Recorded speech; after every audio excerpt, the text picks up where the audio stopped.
welcome to Tempo Talks. It's nice to have you today. Thank you. I'm so excited to be on Tempo Talk.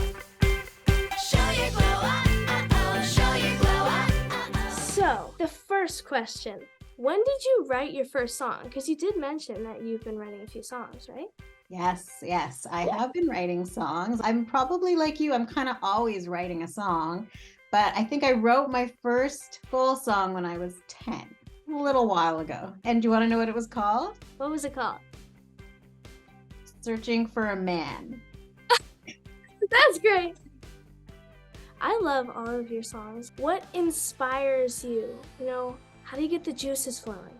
A good question. I tend to write my songs like all at once. I sit at my piano and I start to play chords, and the notes that I'm playing and the sounds that are coming out, like words start coming to my head.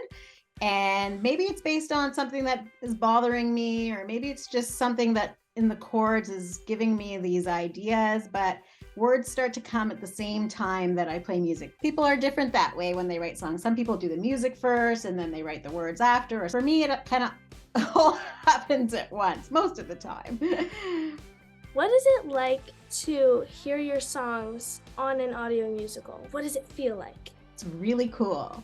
There's a couple things about this whole process that have been like extra cool for me, because first of all, you guys, the cast members, are singing songs that I've sung before, but you're giving them your whole new vibe and tones and energy, and like the songs have just taken on a whole new life with you and the other cast members who have taken these songs and made it their own. So that has been amazing.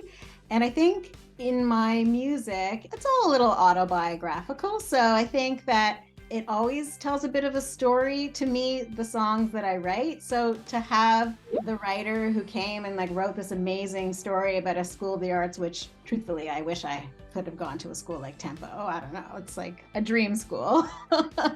So I feel like the songs were always telling a story, and now it's just really sewn together in such a fun way for this podcast. It feels pretty natural. Like this is kind of the life that the songs were supposed to have. That's how I feel. I'm all about shared experiences. That's really why I do what I do right now. And I love when parents and their kids or siblings can go to see a show or listen to the podcast together, like one earbud in one ear and one in somebody else's, and listening together and laughing together and singing the songs together. I feel like this is what our world needs right now, is just more shared experiences between the generations, between family members, between friends. And that's how people connect, and that's how people make memories together. And it's all about that. So if I can keep making more episodes of Tempo and we can go out on tour and do shows and make amazing memories for families, that'll be the ultimate. Yeah, that sounds really cool. What do you think? Your game? Yes, I'm game. I'm ready for it. So you mentioned like it tells a story, and some of the songs, they relate to the cast of Tempo. So which character in Tempo do you feel like you're the most like? How do you relate to them? Well, I guess I can't deny that I probably am a lot like Miss Marlowe, but if I had to think about which character reminds me of myself when I was at a school, like when I was at elementary school or middle school, it would be your character, Sydney. Really? Because I think, yeah, we've talked before, like Sydney has a bit of a shy, sort of introverted side. And I definitely think of myself as more of a quieter person. But when it comes to performing, it's like a whole other part of me comes out. How do the songs help you emotionally?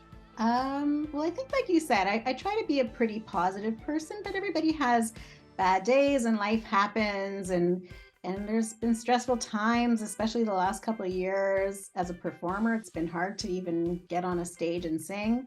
So I think just writing the songs helps me have a release and feel like I'm still finding that special part of myself. And it's kind of like the song Show Your Glow. Like I feel that every person has a special spark. It doesn't have to be a creative spark. Maybe it's sports, or maybe it's math, or maybe it's I don't know, riding horses or something like that. But I feel like everybody really has a passion in there. And if you're lucky enough in life to find it, then you should just do it. And that's what I try to do when I'm having a bad day or anything like that. I sit at my piano, or I listen to some stuff that I wrote before, and I try to get back at it and write more, because that's where I really feel like myself. And just to add to that, there's been times in my life where like I've had to tuck music aside for a while because I got busy and I had kids, or was working a bit other jobs and doing a lot of stuff. And it's funny that when the music comes back in, how much I notice that it was missing before. That without the music, just something just feels off. I don't know if you feel that way. I do. Yeah, it's like, it's different. Show you glow up, show you glow up. I have one more very important question. It's probably the most important question you will ever encounter in your life. Are you ready? I'm nervous. What's your favorite flavor of ice cream? Oh, okay. Good question. And I'm going to ask you also now. Okay. I have to. My favorite flavor of ice cream is going to be, you can see my mind is where I think it's Jamocha almond fudge. It's like a little coffee, a little chocolate, and a little bit of nuts. I've never heard of that one before. Yeah, well, you got to try it. What would you say your favorite flavor is? I gotta stick with the classics. I would say mint chocolate chip. Although I haven't seen it around lately. I feel like there's a whole category of people who love that flavor. Yeah, it's really good. Thank you so much for being on Tempo Talks. It was lots of fun. I really enjoyed it. And now we gotta say goodbye. Just bye for now. That's what I like to say. Just bye for now. Not forever. Just for now. Bye for now. Thank you so much for being on it. All right, bye. See you later.